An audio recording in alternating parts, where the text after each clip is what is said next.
سرکار بطحا عاشق سرکار بطحا اے میرے اختر رضا۔ سادات کرام، مشائخ اعظام، حجاج کرام، دور و دراز سے سماعت فرمانے والے تمام سامعین، السلام علیکم ورحمۃ اللہ وبرکاتہ۔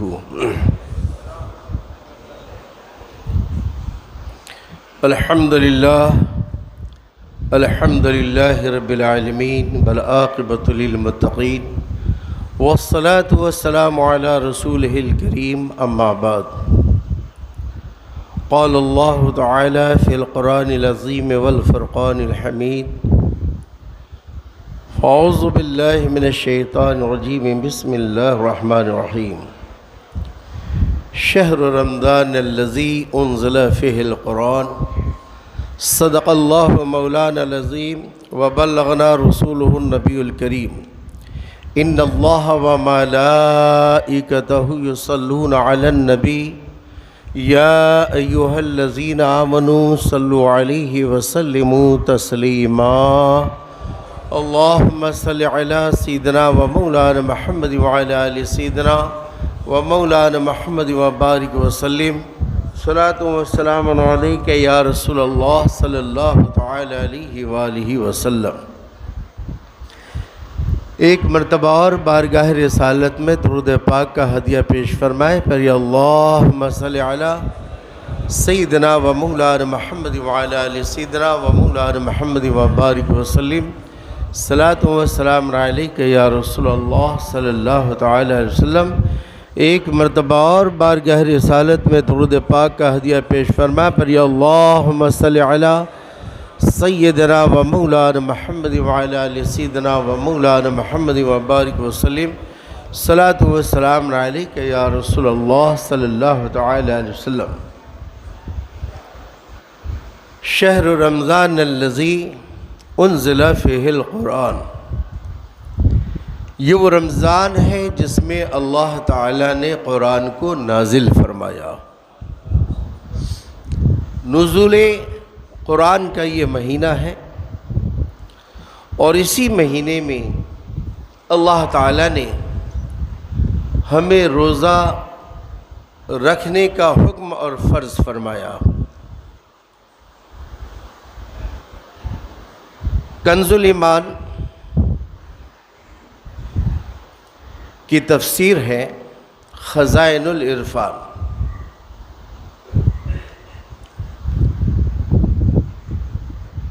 اس میں یہ بتایا گیا ہے کہ ماہ رمضان شریف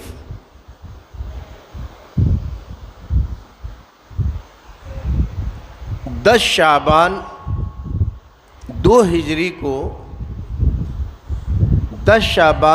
ہجری کو روزہ ہم مسلمانوں پر فرض ہوا۔ کہہ دے سبحان اللہ۔ اگر کوئی آپ سے پوچھے کہ رمضان شریف کا جو روزہ رکھتے ہو یہ کب فرض ہوا، جیسے آپ سے کوئی پوچھے کہ نماز جو پڑھتے ہو یہ فرض کب ہوا، تو آپ اس کو کہہ سکتے ہو کہ بھائی معراج کی رات میں نماز فرض ہوا۔ اسی طریقے سے روزہ کب فرض ہوا؟ 2 ہجری 10 شعبان المکرم کو روزہ فرض ہوا، یعنی اسلام کے آنے کے 15 سال بعد، اسلام کے آنے کے 15 سال بعد روزہ فرض ہوا، اور 9ویں ہجری میں حج فرض ہوا۔ تو اسلام کے آنے کے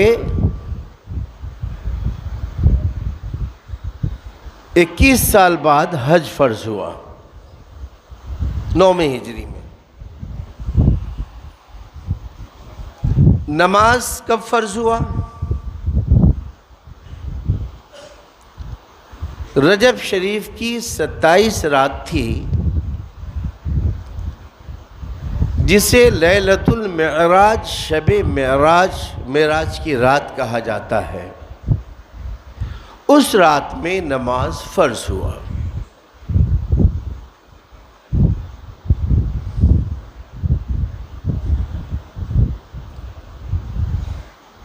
تو نبوت یعنی اسلام کے 13 سال بعد نماز فرض ہوئی، اسلام کے 15 سال بعد روزہ فرض ہوا، اسلام کے 22 سال بعد حج فرض ہوا،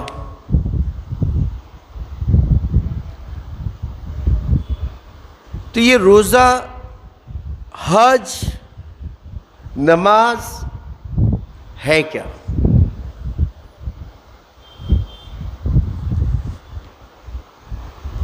روزہ،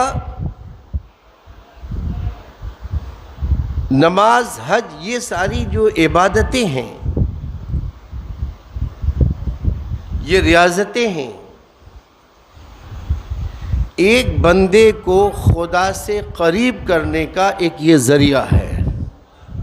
کہہ دے سبحان اللہ۔ جیسے پیاس لگی ہے، پانی جب تک آپ نہیں پئیں گے پیاس بجھے گی نہیں۔ بھوک لگی ہے، کھانا جب تک نہیں کھائیں گے بھوک مٹے گی نہیں۔ اسی طریقے سے نماز ہے، روزہ ہے، حج ہے، یہ جب تک آپ کریں گے نہیں خدا کا قرب، آپ خدا کی قربیت آپ نہیں پا سکتے۔ اگر خدا کی قربیت پانا ہو، اگر خدا کا محبوب بننا ہو، خدا کا خاص بندہ بننا ہو، تو پھر آپ کو روزہ، نماز، حج کو اپنانا ہی پڑے گا۔ اس سے ہمیں اللہ کا قرب ملتا ہے۔ کل ایک تفسیر میں نے پڑھا، اس تفسیر کے اندر یہ لکھا ہوا ہے کہ یہ قرآن، جسے قرآن مل گیا، جسے قرآن مل گیا، گویا اس نے اللہ کے حبیب کا دیدار کر لیا ہے۔ کل ہی کی بات کر رہا ہوں، کل جب میں پڑھ رہا تھا تو یہ عبارت ہمارے نظر میں آئی، یہ مسئلہ ہمارے سامنے آیا تو مجھے حیرانی ہوئی۔ تو پھر میں اس کو سوچنے لگا کہ اس کا بیک گراؤنڈ کیا ہے، آخر اتنا بڑا درجہ اس میں کیوں رکھا گیا ہے۔ تو حضرات، وہ صحابہ کرام تھے جنہوں نے لا الہ الا اللہ کے ساتھ جب وہ محمد رسول اللہ پڑھتے تھے تو پڑھتے تھے زبان سے، دیکھتے تھے آنکھ سے کہ ھذا محمد رسول اللہ۔ وہ صحابہ کرام تھے کہ جن کو یہ شرف، یہ مقام ملا کہ لا الہ الا اللہ محمد رسول اللہ جب پڑھتے تھے تو جہاں محمد کا لفظ زبان پہ ہوتا، ایسے ہی آنکھ پر چہرہ مصطفیٰ بھی سامنے ہوتا تھا۔ جب قرآن کی تلاوت ہوتی تھی، قرآن کا نزول ہوتا تھا، قرآن کی باتیں ہوتی تھی، قرآن کی آیتیں پیش کی جاتی تھی، قرآن کی سورتیں پیش کیے جاتے تھے، قرآن کے مقاصد بتائے جاتے تھے، تو بتانے والا جب بتا رہا ہے، بیٹا تھوڑا سا ادھر آئے، یہاں تشریف لائیں، ادھر ادھر آگے، ماشاءاللہ۔ تو جب یہ قرآن کی باتیں ہوتی تھی تو اس وقت اور آج کے معاملے میں ڈیفرنس یہ ہے کہ جب اس وقت قرآن کا نزول ہو رہا تھا، قرآن نازل ہو رہے تھے، جبریل علیہ السلام لے کر آ رہے تھے، تو صحابہ کرام فریش ہر آیت کو پاتے تھے۔ آج اس آیت کا نزول ہے، آج اس سورت کا نزول ہے، آج اس کا بیان ہے، آج یہ احکام نازل ہوا ہے، آج یہ مسئلہ نازل ہوا ہے، فریش تازہ آتا تھا۔ تو وہ تو خوش نصیب تھے، قرآن بھی سنتے تھے اس زبان سے جس پر قرآن نازل ہوا ہے۔ زور سے بولیں، اس زبان سے قرآن سنتے تھے جس پر قرآن نازل ہوا، اور اس زبان سے پیغام سنتے تھے جس پر پیغام نازل ہوا۔ لیکن آج 1443 سال ہو گئے، نہ وہ زمانہ ہے، نہ وہ ماحول ہے، نہ وہ باتیں ہیں۔ تو آج ہم نبی کریم صلی اللہ علیہ وسلم سے ڈائریکٹ فیض کیسے پا سکتے ہیں؟ ہمیں پیارے آقا صلی اللہ علیہ وسلم سے فیض رسانی کا طریقہ کیا ہے؟ کس طریقے سے ہم پیارے آقا سے فیض پا سکتے ہیں؟ تو قرآن نے شدھ رکھا ہے جس میں قیامت تک کوئی ملاوٹ نہیں۔ کہہ دے سبحان اللہ۔ کسی کی طاقت نہیں کہ کوئی ایک حرف کم کر سکے یا ایک حرف بڑھا سکے، ایک نقطہ ملا سکے یا ایک نقطہ بڑھا سکے، کسی کی طاقت نہیں۔ اللہ نے اختیار کسی کو نہیں دیا، اس لیے کہ خود اللہ تعالیٰ نے ارشاد فرمایا ہے کہ میں نے قرآن نازل کیا ہے اور قیامت تک اس کی ذمہ داری اور اس کا تحفظ میرے ید قدرت میں ہے۔ حضرات، کچھ مسئلے ہیں جو میں انشاءاللہ بھی آپ کو بتاتا ہوں۔ پاک پڑھیں اللہم صلی علی سیدنا و مولانا محمد وعلی آل سیدنا و مولانا محمد وبارک وسلم۔ صلاۃ و سلام علیک یا رسول اللہ صلی اللہ تعالی علیہ وآلہ وسلم۔ آج ہمارے پاس جو قرآن ہے وہی قرآن ہے جو قرآن مکہ اور مدینے میں پیارے آقا صلی اللہ علیہ وسلم پر نازل ہوا۔ ایک حرف بھی، ایک نقطہ بھی، ایک آیت بھی، ایک سورت بھی، کہیں بھی کسی نے بھی اس میں چھیڑ چھاڑ کرنے کی کوشش نہیں کی۔ یہ وہی قرآن ہے، اور اگر کسی نے اس پہ شک کرنے کی کوشش کی تو ہمیں قرآن نے کہا الف لام میم ذالک الکتاب لا ریب فیہ۔ اللہ کا قرآن کہتا ہے ذالک الکتاب، یہ وہ کتاب ہے لا ریب فیہ جس میں شک کی کوئی گنجائش نہیں۔ آپ قرآن کھولتے ہی پہلا پیغام پاتے ہیں کہ جو کتاب تم پڑھنے جا رہے ہو یہ تمام شک و شبہات سے پاک و صاف ہے۔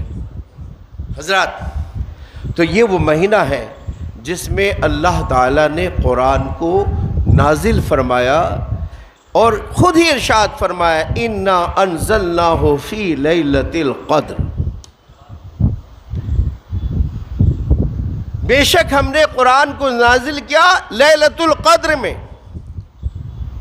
وَمَا أَدْرَاكَ مَا لَيْلَةُ الْقَدْرِ، تم کیا جانو کہ لیلۃ القدر کیا ہے؟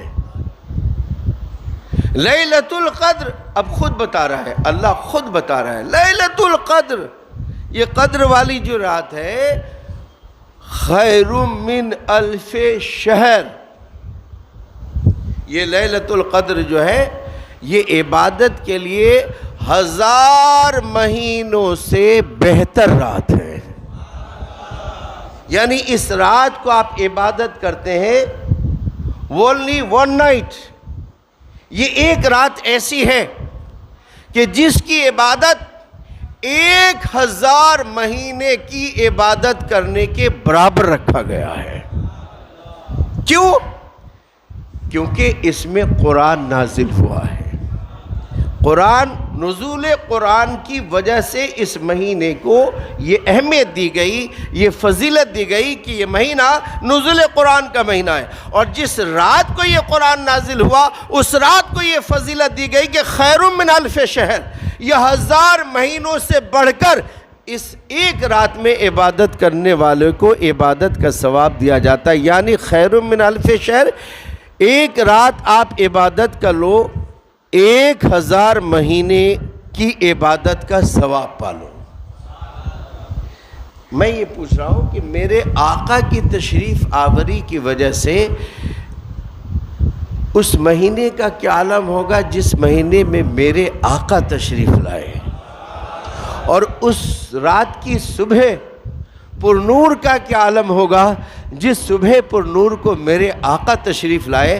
قرآن جب نازل ہو وہ رات کی عبادت 1000 مہینے کے برابر ہو جائے، تو جس صبح میں صاحب قرآن نازل ہو، اس لیے الحمدللہ ہم قرآن والے بھی ہیں اور حبیب رحمان والے بھی ہیں۔ ہم جہاں قرآن پڑھتے ہیں وہی درود کا نغمہ بھی پڑھتے ہیں۔ اللہ تعالیٰ نے قرآن کریم ہمیں عطا فرمایا، لیکن ہم نے اس کے ساتھ کیا سلوک کیا ہے؟ دیکھیے، کسی پہ انگلی اٹھانے سے پہلے میں نے یہ انگلی اٹھائی آپ کی طرف، تو آپ دیکھ رہے ہیں کہ ہماری طرف کتنی انگلیاں آ رہی ہیں؟ بولیے۔ کسی پہ انگلی اٹھانے سے پہلے آپ خود کی طرف دیکھیں کہ 3 انگلیاں آپ کی طرف ہیں۔ مطلب یہ کہ آپ کسی کو بدنام نہ کریں کہ ہماری اردو ختم کر دی گئی ہے، ہمارا قرآن ختم کر دیا گیا ہے، تعلیمات اسلام میں اس نے دخل دیا نہیں، غلط بات ہے۔ یہ چوچلا بازی آپ کا قیامت کے دن چلنے والا نہیں، اور یہ بہانہ قیامت کے دن آپ کو نجات نہیں دلائے گا۔ میں آپ سے سوال کرتا ہوں کہ آپ نے قرآن کے ساتھ کیا سلوک کیا؟ آپ کا بچہ یونیورسٹی میں پڑھ رہا ہے، آپ کا بچہ کالج میں پڑھ رہا ہے، آپ کا بچہ جامعات میں پڑھ رہا ہے، اللہ آپ کے بچے کو اور کامیابی عطا فرمائے۔ اللہ آپ کے بچے کو آپ نے جو سپنا سوچا ہے اس سے بھی بہتر بنائے۔ لیکن آپ نے بچے کو اسلام دیا ہے، آپ کا بچہ دعائے قنوت نہیں جانتا ہے، آپ کا بچہ نماز کے احکام نہیں جانتے، آپ کا بچہ قرآن صحیح سے پڑھنا نہیں جانتا ہے، آپ کا بچہ اسلام نہیں جانتا ہے، اس میں قصور آپ کے بچے کا ہے یا آپ کا ہے؟ آپ نے ایک انگلش ٹیچر کے لیے ہزاروں روپے ماہانہ دینے کے لیے آپ اپنے آپ کو طے کر لیتے ہیں۔ کیا آپ نے سوچا کہ اچھا قرآن اپنے بچوں کو پڑھاؤں اور کوئی اچھا عالم ہمارے گھر پر آ کر پڑھائے اور اسے ہم فل تنخواہ دیں تاکہ ان کے آنے جانے کے اخراجات کے ساتھ ان کا بیلنس بھی ہو اور ہمارا بچہ قرآن پڑھنا جان جائے؟ کبھی آپ نے سوچا؟ نہیں ہے۔ تو مسلمانوں، کسی غیر کی طرف انگلی اٹھانے سے پہلے خود سوچو کہ تم نے اسلام کے ساتھ کتنی دھوکہ بازی کی ہے، کتنی غداری کی ہے، تم نے اسلام کے ساتھ کتنا سوتیلا پن رخ استعمال کیا ہے۔ تم خود سوچو، کسی غیر کی طرف انگلی اٹھانے سے پہلے خود سوچو کہ تم نے کیا اسلام کے لیے کیا سوچا، اور آنے والی نسلوں کو یہ قرآن کا پیغام دے رہے ہو کہ نہیں دے رہے ہو، اس میں آپ 0 گراؤنڈ پر ہیں۔ میرے مسلمانوں، ہوش کے ناخنوں کو، ہوش کے ناخن لو۔ جہاں آپ دنیاوی تعلیم کے لیے ہزاروں روپے خرچ کر سکتے ہو، وہاں اپنے اسلام کے لیے کچھ نہیں خرچ کر سکتے۔ اور جہاں کوئی عالم اگر وہ مہینے کا حساب کر کے مانگتا ہے کہ بھائی اتنا پڑے گا، تو بولے اتنا ہوتا ہے؟ اللہ رحم فرمائے۔ جس دین پر تجھے خرچ کرنا چاہیے وہاں تجھے پہاڑ نظر آتا ہے، اور جس پر خرچ نہیں کرنا چاہیے، جس کا آخرت میں کوئی ثواب نہیں، وہاں رائی نظر آتی ہے، سرسوں نظر آتا ہے۔ کل قیامت کے دن اس کا جواب دینا ہے۔ یہ مہینہ ماہ رمضان شریف قرآن کے نزول کا مہینہ ہے۔ اللہ تعالی ہمیں قرآن سے محبت عطا فرمائے۔ ایک عادت ڈالو، ایک عادت ڈالو، اگر واقعی قرآن سے پیار ہے تو ایک عادت ڈالو، اگر واقعی قرآن سے دلچسپی ہے تو اس وقت تک نہیں سوئیں گے جب تک کہ ایک رکوع نہ پڑھ لیں۔ اس وقت تک ہم نہیں سوئیں گے جب تک کہ ہم ایک رکوع نہ پڑھ لیں۔ ایک عادت ڈالو، اس وقت تک ہم گھر سے باہر قدم نہیں نکالیں گے جب تک کہ ایک رکوع نہ پڑھ لیں۔ میرے پیارو، اگر رات اور دن میں تم قرآن لے کر بیٹھو گے اس کا اثر تمہاری بیوی اور بچوں پر بھی پڑے گا کہ میرے ماں باپ قرآن پڑھ رہے ہیں تو ہم بھی اس کو سیکھیں. اس کے اندر ایک شوق پیدا ہوگا, ایک جذبہ پیدا ہوگا. تم مسلمانوں اب ہوش کے ناخن لو, اب تمہارے سونے کا وقت نہیں ہے, اسلامی سانچے میں ڈھلنے کا وقت ہے. اور ایسے بن جاؤ کہ جس گلی سے جاؤ نام پوچھنے کی ضرورت نہ ہو, مذہب پوچھنے کی ضرورت نہ ہو, دیکھنے والا خود دیکھ لے کہ یہ اللہ کا بندہ جا رہا ہے, نبی کا عاشق جا رہا ہے. وما علینا الا البلاغ. السلام علیکم ورحمۃ اللہ.